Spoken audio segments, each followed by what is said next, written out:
The small town of Willowbrook was enveloped in an eerie mist that seemed to seep into the very bones of its residents. Among them was young Sarah, a curious and fearless girl with a penchant for adventure. Little Sarah had always been the one to explore every nook and cranny, unafraid of the unknown. But on this particular day, something had changed. As the school bell rang, signaling the end of another day of classes, Sarah gathered her belongings and trudged out of the brick-walled building. The air was thick with a sense of foreboding, but she couldn't quite put her finger on why. The other children chatted and laughed, seemingly oblivious to the unsettling atmosphere that seemed to cling to the town. Ignoring the sinking feeling in her stomach, Sarah made her way home through the dimly lit streets. The trees loomed overhead, their gnarled branches casting eerie shadows on the ground. A rustling in the bushes sent a shiver down her spine, and she quickened her pace. As she reached her front door, she realized something odd. She hadn't touched her lunch at all that day. Her stomach grumbled, a reminder that she should have been famished, but she didn't feel hungry in the slightest. As evening descended, the mist thickened, cloaking the town in an otherworldly silence. Sarah's parents exchanged worried glances, noticing the unease in their daughter's eyes. They attempted to coax her into eating, but her appetite remained absent.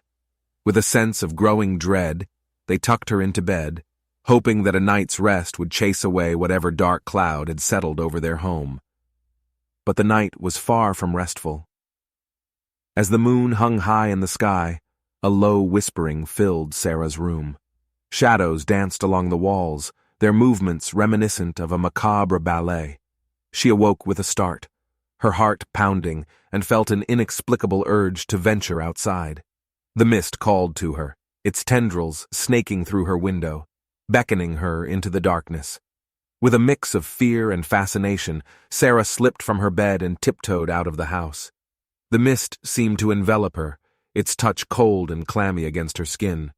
She followed its lead, stumbling through the streets until she arrived at the edge of the town's forest. There, amidst the trees, she saw a figure, a silhouette wreathed in mist. "Sarah," it whispered, a voice that seemed to resonate in the air itself. Frozen in place, Sarah watched as the figure beckoned her closer. It was a haunting sight, a mixture of beauty and dread that held her captive. She took a hesitant step forward, her heart racing, and suddenly, memories flooded her mind.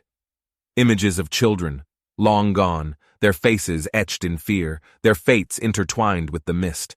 Terror clawed at Sarah's throat as she realized the truth.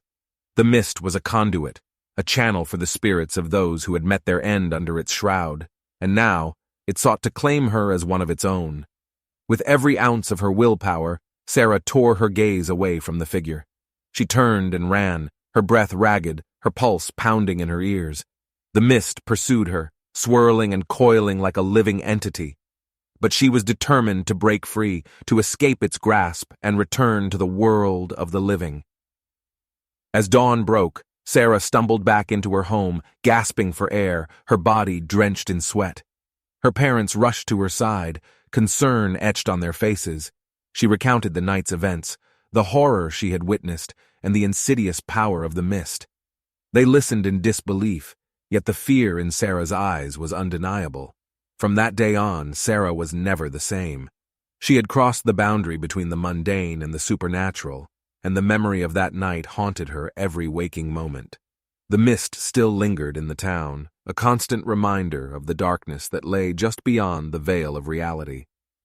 And as the years passed, Sarah became a beacon of cautionary tales, a living warning to all those who dared to tread too close to the mysteries that dwelled in the shadows.